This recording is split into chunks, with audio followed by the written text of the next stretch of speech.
মোথাবাড়িতে ছকোষে আটকে রাখা হয় বিচারকদের, আর বিচারকদের আটকাতে ভয় দেখিয়ে আনা হয় বিএলওদের।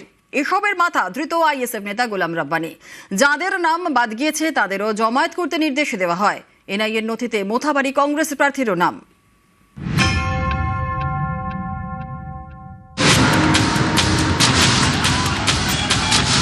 পয়লা এপ্রিল মালদায় অশান্তি, নামবাদের প্রতিবাদে কালিয়াচক 2 নম্বর বিডিও অফিসে ঘন্টার পর ঘন্টা ঘেরাও করে রাখা হয় 7 বিচারককে। তাদের গাড়ি ভাঙচুর করা হয়। এই ঘটনার তদন্ত করছে এনআইএ। প্রাথমিক তদন্তে তার আগেই জানতে পারে কালিয়াচকের অশান্তির পেছনে রয়েছে বৃহত্তর ষড়যন্ত্র এবং পরিকল্পনা। গত রবিবার তারা গোলাম রাব্বানিকে গ্রেফতার করে।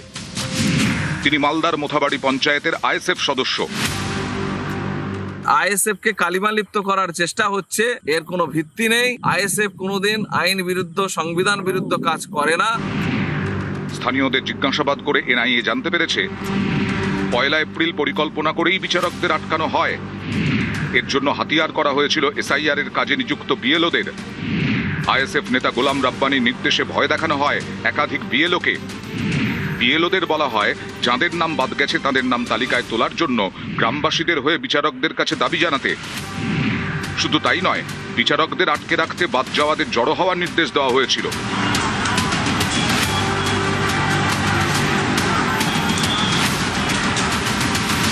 মোথাবাড়ি বিধানসভা আসনে কংগ্রেসের প্রার্থী সায়েম চৌধুরী, তিনিও এনআইএর নজরে।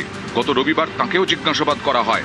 তদন্তে এনআইএ জানতে পেরেছে বিডিও অফিসের সামনে জমায়েত করানোর পেছনে রয়েছেন মোথাবাড়ির কংগ্রেস প্রার্থী সায়েম চৌধুরীও। কংগ্রেসের স্থানীয় কর্মীদের নিয়ে তিনি জমায়েত করান। আদালতে জমা দেওয়া নথিতে এই বিষয়গুলি উল্লেখ করেছে ন্যাশনাল ইনভেস্টিগেশন এজেন্সি।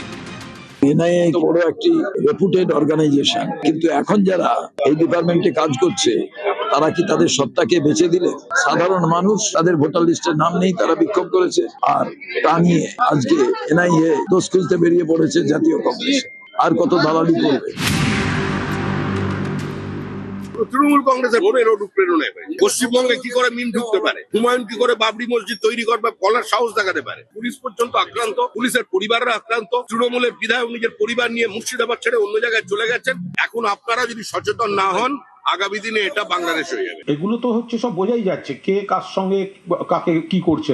যারা তৃণমূলকে সমর্থন করেন তাদের বিভ্রান্ত করতে চাইছেন, সেই সব ফোর্সগুলো ওখানে ছিল। আর এখন তো অন্ধ তৃণমূল বিরোধিতা করতে গিয়ে এই রাজ্যে বিজেপি আর বিজেপির দুটো শাখা সংগঠন, এখানে হচ্ছে কংগ্রেস আর সিপিএম।